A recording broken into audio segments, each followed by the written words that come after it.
So I wanted to take a quick minute to talk to you guys about the shadow self. What it is, what its role is, what its energy is like, how you can visualize it, how you can better understand it. And when you understand that your shadow self is quite sadistic, is incredibly dark, but serves a purpose, and that purpose is to protect you from additional harm, specifically the inner child, you can start to embrace it, map it, understand it, and hone it. Now, what's causing me to want to do this video is actually a video that popped up on my feed about narcissists and narcissists enjoying sadistic supply and so on and so forth. When I think of narcissists, I think of a caricature or an amplified example of everything that is also wrong in many of us, all mushed up into one person, all incredibly hyperreactive, all incredibly unstable. But we hold the same issues, just on a lesser scale. Okay? We all hold a shadow self. And when you understand the shadow self, you can better understand narcissism. When you better understand the ego and the inner child and those issues and the persona, you can better understand narcissism. And you can better understand all of us. Now, the shadow self's role is energetic transference of wounds. Okay, that's what it transfers. It transfers the energy of your wounds. So let me give you an example.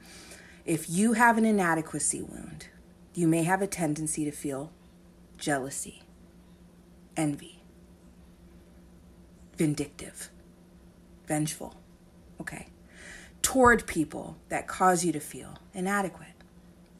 And what's going to happen is, on a subconscious level, you may have a tendency, you will likely have a tendency to try and make others feel the inadequacy that you yourself feel. That is the shadow self at work, that ravenous ball of insecurity who is going to throw said insecurity on everyone and everything that it touches. So I find it interesting that normals or undiagnosed, right, non-cluster Bs, so to speak, are so quick to judge the sadistic tendencies of narcissists, because when we're truly honest with ourselves and we are truly doing shadow work at the depth that is necessary, we recognize those tendencies within all of us. What do you think this common throwing around of the term karma is? Oh, they'll get their karma. I let karma do my work for me, so on and so forth. That relief, that satisfaction you feel when someone that's harmed you receives their karma, what do you think that is? That, my loves, is sadism. And that, my loves, is in fact your shadow self. And this is a very important concept to understand at the end of the day. This is a vital aspect of your psyche, your shadow self, and it can wreak havoc, especially if you don't do the work or if you don't understand it. And let's be real, a lot of people might want to call me a victim shamer or victim blamer, but I'll tell you one thing, I've endured my share of narcissistic relationships. I know exactly what it's like. I know the depths of hell you inhabit in the midst of those relationships. I know the plutonic energy behind it. I understand the transformative opportunity behind it. I understand the traumatic energy that is exchanged within it. I get it. The energy theft, the energetic vampirism, the parasitic nature of those relationships, the addictive tendencies, the addictive nature,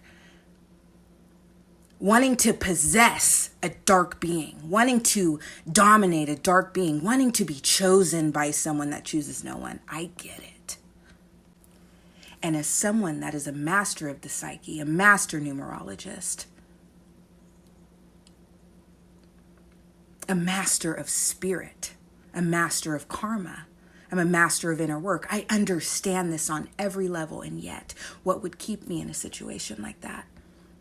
Longer than finding out, longer than it being revealed. And I'll tell you what, and that is the shadow self having a thirst to dominate and get even. So when we really want to be honest with ourselves about the nature of ourselves, the nature of our own darkness, I have Lilith in Aquarius. I have Venus opposing Uranus, Venus opposing Neptune. I have aspects in my chart. I have Moon square Pluto. I have aspects in my chart, Saturn in Aquarius as well. I have aspects in my chart that at the end of the day cause me to not be able to even blame a narcissist for any issues, because I myself hold a lot of similar tendencies. I am not a narcissist. I am very capable of consistent, devoted love. Okay? But at the end of the day, when you understand how all of this plays a role, and the fact that we all have aspects of us that are narcissistic, that are fear-based, that are related to intimacy issues and emotional issues, you can better understand them and you can better understand you. And if you cannot look at a narcissist and recognize parts of you, then you are not yet ready to truly do shadow work at the depth of which it needs to be done to master your own psyche. Take care, you guys.